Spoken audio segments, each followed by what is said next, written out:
आज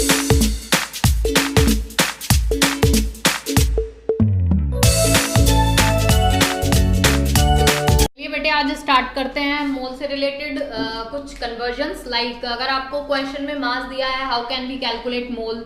अगर आपको पार्टिकल्स दिए हैं, how can you easily able to calculate mole. So in today's class we are discussing overall. देखिए, कैलकुलेशन ऑफ मोल बेसिकली आज का हमारा टॉपिक है। मोल को हम कैसे कैलकुलेट करेंगे, कैलकुलेशन ऑफ मोल। मोल के बारे में आप सब जानते हैं, what is mole. Mole is a collection of Avogadro number of particle, and what is Avogadro number? It is 6.022 into 10 raised to the power 23. Is that clear? So now we are going to calculate mole. How can we calculate mole? It is so easy. आपको बस 2-3 formulas याद रखने हैं और उसी के basis पे आप क्वेश्चंस को बहुत आसानी से सॉल्व कर पाएंगे। तो देखिए, मोल को निकालने के लिए सबसे पहला फॉर्मूला, और एक और चीज, अगर आप मोल को डिफाइन करते हैं, एब्रीविएट करते हैं, तो मोल को हम रिप्रेजेंट करते हैं as n. So on the basis of weight, अगर आपको किसी भी सब्सटेंस की वेट दी गई है तो आप उसके मोल्स कैसे निकालेंगे। सो इजी, आपको जितना भी मास या वेट दिया है उसको डिवाइड कर दीजिए मोलर मास से। So simple. तो क्वेश्चन में अगर आपको बोला गया, लाइक एक क्वेश्चन आपको दिया गया, calculate the number of moles, calculate the number of moles in 9 gram of aluminium. Aluminium का मास दिया है आपको 9 ग्राम और उसमें आपको नंबर ऑफ मोल्स कैलकुलेट करने हैं। How can we calculate? तो जब नंबर ऑफ मोल्स कैलकुलेट करने की बात आती है रिलेटेड टू वेट, तो हम कैसे निकालेंगे? फॉर्मूला है आपके पास, weight by molar mass. Weight आपको दिया गया है, कितना दिया है? 9 ग्राम। और मोलर मास, मोलर मास तो सबको पता है क्या होता है। मोलर मास, मोलर मास होता है बेटा मोल का mass. When we are describing mole mass, then we can say it as molar mass. तो हमने बोला कि weight divided by molar mass, and question में आपको पूछा गया नंबर ऑफ मोल्स निकालने हैं किसके? एल्यूमिनियम के। तो एल्यूमिनियम का मोलर मास कितना होता है, यानी कि अगर आप 1 मोल एल्यूमिनियम लेंगे तो उसका मास कितना होगा। तो जितने भी मास आपको पीरियोडिक टेबल में जनरली दिए जाते हैं बेटा, वो सारे 1 मोल के होते हैं। तो अब एल्यूमिनियम का मोलर मास जो है it is 27 gram. Molar mass of aluminium is 27 ग्राम। तो बस 9 ग्राम को 27 से डिवाइड करना है एंड दैट्स इट। तो आपका ये आ जाएगा 1/3। It is your number of moles of aluminium. I think it is clear now. तो अगर आपको वेट दिया है और मोल्स निकालने हैं तो आप सिंपल फॉर्मूला लगाएंगे, वेट बाय मोलर मास। ये मोलर मास किसी एलिमेंट का हो सकता है, ये किसी मॉलिक्यूल का हो सकता है और ये किसी कंपाउंड का भी हो सकता है। Is that clear? So move on to next. तो ये था आपका वेट के बेसिस पे।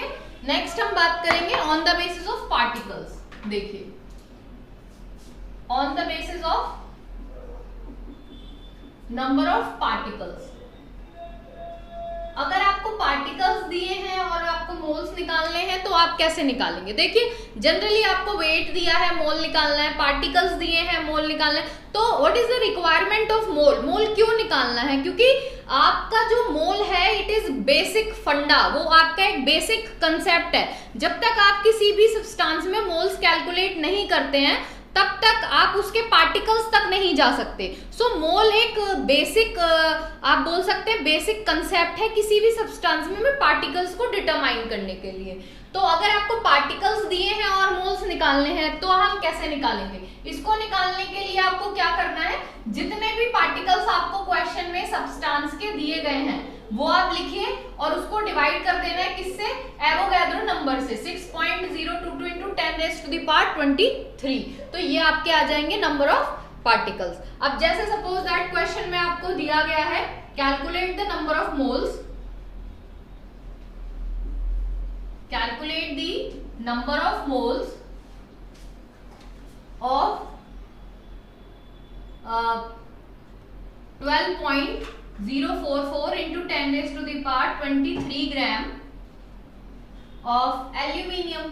तो अब एल्यूमिनियम का इतना sorry this much particles of aluminium, इतने पार्टिकल्स अगर आपको एल्यूमिनियम के दिए हैं और निकालना है तो आप कैसे निकालेंगे, सीधा सीधा लिखिए, इतने पार्टिकल्स दिए हैं 12.044 इंटू 10⁻23 और उसको डिवाइड कर दीजिए एवोगाड्रो नंबर से। तो इट इज सिंपल, कितना आ जाएगा आपका, इट इज इक्वल टू 2। तो बस आप इसको डिवाइड कीजिए, ये कैंसिल हो जाएगा और ये 2 आ जाएगा आपका। तो यहां से ये निकल जाएंगे आपके नंबर ऑफ मोल्स किसके, एल्यूमिनियम के।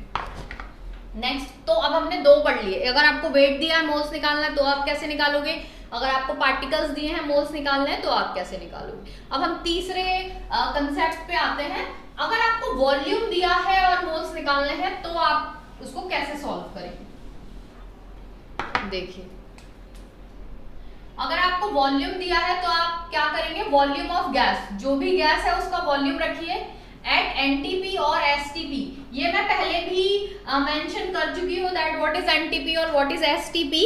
एसटीपी और NTP is generally a standard condition, जिसको आप एसटीपी स्टैंडर्ड टेम्परेचर प्रेशर या नॉर्मल टेम्परेचर प्रेशर दोनों ही बोल सकते हैं।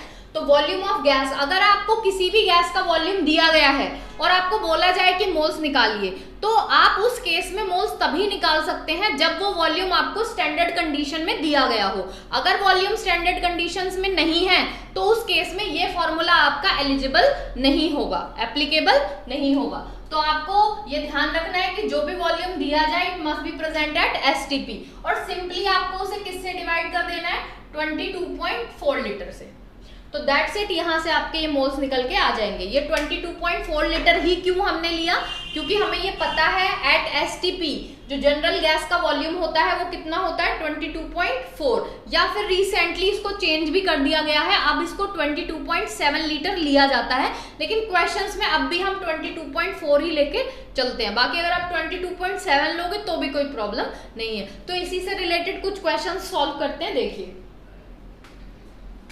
First question is calculate the number of moles.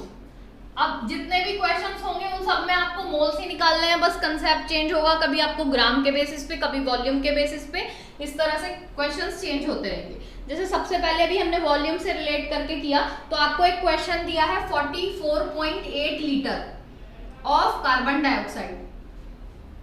Carbon dioxide इतना लीटर दिया है and you have to calculate the mole. तो आपके सामने बिल्कुल फॉर्मूला है क्या, volume of gas at STP और एनटीपी। तो ये कार्बन डाइऑक्साइड आपको स्टैंडर्ड टेम्परेचर प्रेशर पे दिया है, तो कोई प्रॉब्लम नहीं है, फॉर्मूला अप्लाई कर सकते हैं। तो सेम 44.8 रखिए और उसको डिवाइड कर दीजिए 22.4 से। तो ये सॉल्व करके आपका नंबर ऑफ मोल्स कितने आ जाएंगे, 2। नेक्स्ट क्वेश्चन देखिए।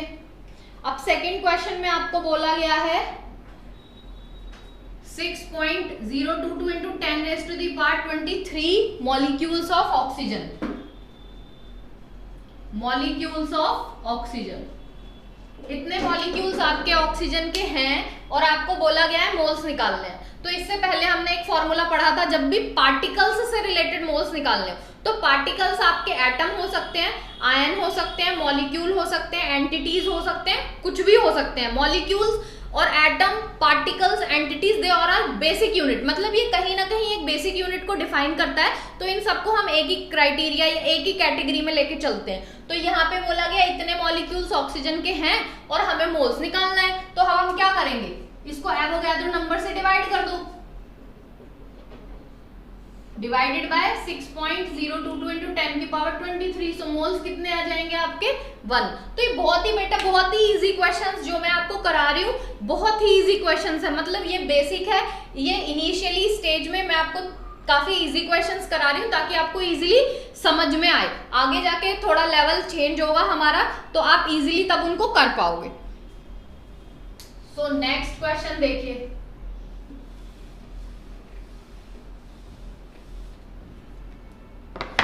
नेक्स्ट क्वेश्चन में आपको बोला गया है कैलकुलेट नंबर ऑफ मोल्स